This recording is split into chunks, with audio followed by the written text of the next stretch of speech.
नमस्कार, स्वागत है आपका। सुबह के 10 बजने वाले हैं। मैं हूं आपके साथ आशा झा और इस बुलेटिन की शुरुआत इस वक्त बड़ी खबर के साथ आपको बता दें। न्यूज 24 के पास एक्सक्लूसिव खबर है कि उरी के रामपुर सेक्टर में पाक की तरफ से बड़ा हमला होने वाला था। एलओसी पर बड़े हमले की साजिश थी। न्यूज 24 के पास इससे जुड़ी एक्सक्लूसिव जानकारी है। जिस भारतीय जवानों ने इस नाकाम कर दिया इस पूरी कोशिश को, 6 और 7 अक्टूबर की रात को पाकिस्तान सेना की बॉर्डर एक्शन टीम यानी कि बीएटी आतंकियों के साथ मिलकर हमला करने वाली थी, लेकिन पहले से ही अलर्ट सेना और बीएसएफ के जवानों ने पाक की इस साजिश को नाकाम कर दिया। बताया जा रहा है कि सामने की पाक पोस्ट पर काफी दिनों से हलचल देखने को मिल रही थी। इसकी जानकारी भारतीय सेना को थी। घुसपैठ के लिए पाक की तरफ से बैट और हाईली ट्रेंड आतंकियों को कवर फायर दिया जा रहा था। तभी भारतीय सेना ने जवाबी कार्रवाई की और इस हमले को नाकाम कर दिया गया। 6 से 7 की मध्य रात्रि इस साजिश को अंजाम देने की कोशिश थी। आपको बता दें कि पाकिस्तान की बीएटी को बेहद क्रूर माना जाता है। ये वही बैट है जिसने हमारी सेना के एक जवान का सिर काटा था।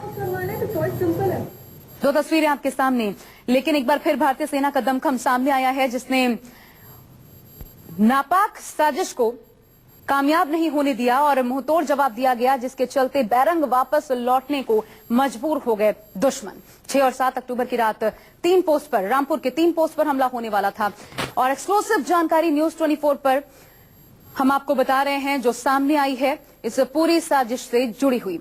और चलिए अब हम आपको मैप के जरिए ये समझाते हैं कि जम्मू कश्मीर में कहां पर पाकिस्तान की तरफ से हमले की साजिश थी।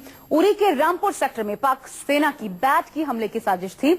मैप आपके सामने है, साफ साफ आप देख सकते हैं। देखिए, जम्मू कश्मीर में ये रामपुर, यहीं के 3 पोस्ट जिसको निशाना बनाने की साजिश थी 6 और 7 इस मध्य रात्रि में, इसी महीने के 6 और 7 तारीख को रात में रामपुर की 3 पोस्ट को निशाना बनाने की तैयारी थी। हालांकि पहले से गतिविधियां संदिग्ध देखी जा रही थी। ऐसे में हमारे जवानों ने मुंहतोड़ जवाब दिया और वापस दुश्मनों को लौटने पर मजबूर कर दिया। और चलिए इस बड़े खुलासे पर हम सीधा रुक करते हैं। आसिफ सुहाफ मेरे सहयोगी मेरे साथ जुड़ रहे हैं, जिन्होंने पूरी स्टोरी को कवर किया है। आसिफ, सबसे पहले, क्योंकि ये पूरी स्टोरी आपने नजदीक से इसको कवर किया है, समझा है, आपसे जानना चाहेंगे किस तरीके से पूरी साजिश को अंजाम देने की कोशिश थी, कैसे हमारे जवानों ने इसका मुंहतोड़ जवाब दिया और खुलासा कैसे हुआ? देखिए, ये काफी रणनीति के साथ पाकिस्तान ने तैयारी की थी। जो सर्जिकल स्ट्राइक्स भारतीय सेना की तरफ से उनके घर में घुसकर की गई, उसका रिवेंज, उसका बदला लेने के लिए पाकिस्तान की तरफ से उन 3 पोस्टों को चुना गया। रामपुर के उड़ी में जो 3 पोस्ट पहाड़ी के निचली वाली साइड में है भारत की तरफ, और इसके ठीक सामने एक पहाड़ी है पाकिस्तान की, जहां पर पाकिस्तान की ऊपरी पोस्ट्स बनी हुई है। उन पोस्ट से हमेशा इन 3 पोस्ट्स पर नजर रहती है। पाकिस्तान बार बार इसे देखता है, हर समय इसे वॉच करता रहता है। तो एक एडवांटेज यहां पर पाकिस्तानी फोर्सेस के पास था इन 3 पोस्ट्स को निशाना बनाने के लिए। लेकिन सर्जिकल स्ट्राइक्स के तुरंत बाद, जिस प्रकार से भारतीय सेना को पहले ही पता था कि वहां से रिवेंज अटैक होगा, वहां से वो लोग बदला लेने की कोशिश जरूर करेंगे, तो पहले से ही सेना और बीएसएफ यहां पूरे नियंत्रण रेखा एलओसी के इलाके में हाई अलर्ट पे थी। इसी के चलते यहां रामपुर में भी हाई अलर्ट था और इस तरह की खुफिया सूचना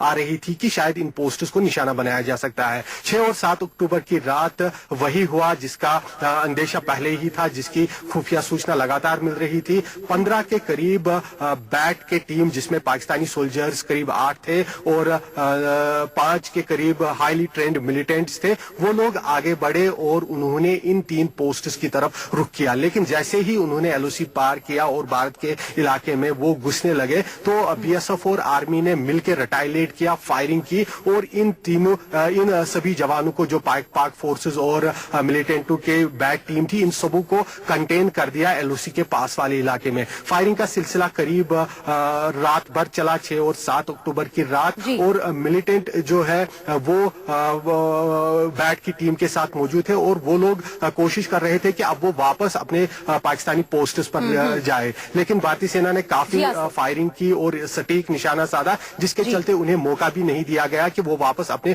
पोस्ट तक पहुंच पाए। ठीक है, यानी कि हमने उनका मुंहतोड़ जवाब दिया और साथ ही बीच में उनको रोका गया।